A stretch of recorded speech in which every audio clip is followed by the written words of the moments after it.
Pietro, thanks for coming in today and sharing your story with us on Cancer Stories. You actually have a very rare cancer, from what I understand. What's the name of it again? Pseudomyxosis peritoni. And what is that for people who are watching? It is a cancer that actually comes from the appendix. It's instead of an appendix bursting as in normal appendicitis, it's the appendix sprays a cancerous mucus all around your lower intestine, colon, etc. And this can cause problems, as it can sometimes go into it can affect the liver, spleen, gallbladder, etc. And it also has been known to cause pneumonia within certain patients. It is quite rare. In the United Kingdom, only 2 hospitals treat the condition. One is Manchester and the other one is Basingstoke. I went to the hospital in Basingstoke for this condition. It is treated by a technique called the sugar baker technique, which involves, they call debulking, which is removal of the affected areas covered in the mucus. And also within the operation, for an hour, they put chemo into your system. From what I understand, I had between 15 to 25 kilos of material removed during the operation. Wow, that's quite a shock to hear that in a way. Quite a major procedure, obviously. Yeah. We'll come on to that in a second. First of all, tell us how all this began. It began with feeling unwell over Easter last year. I had stomach pains, and because of stomach pains, because I couldn't find anywhere to sleep comfortably, I'd been to the doctors. They thought it was, firstly, they thought it was constipation, so I was given laxatives to treat the problem. Kept going backwards and forwards. They put me on the sick because I wasn't fit to go. They said fit to go to work.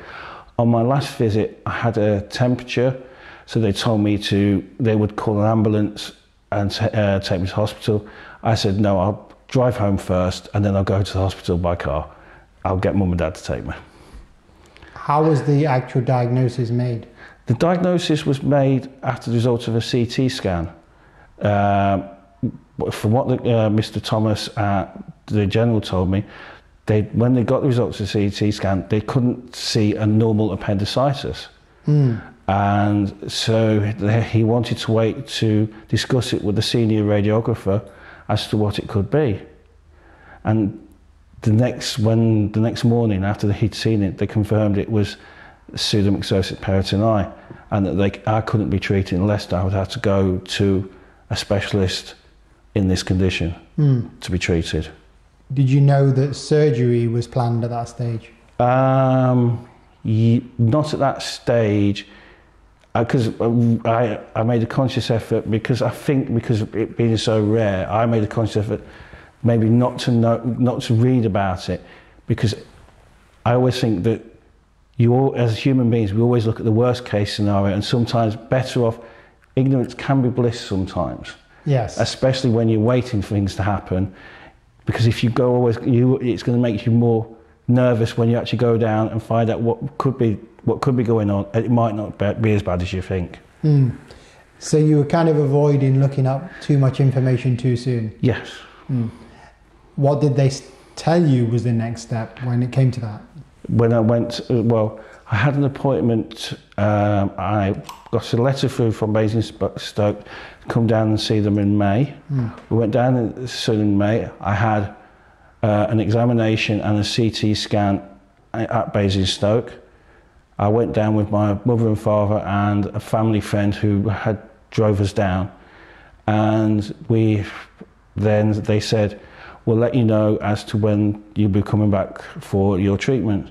And I was in at the beginning of June. I went in on Sunday, June the 2nd, and the operation was on the Tuesday, June the 4th. Okay.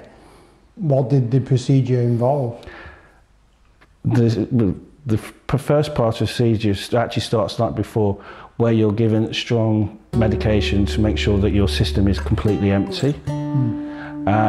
The procedure started at 7 o'clock in the morning, and the procedure results, they call it debulking, which is the removal of any infected areas.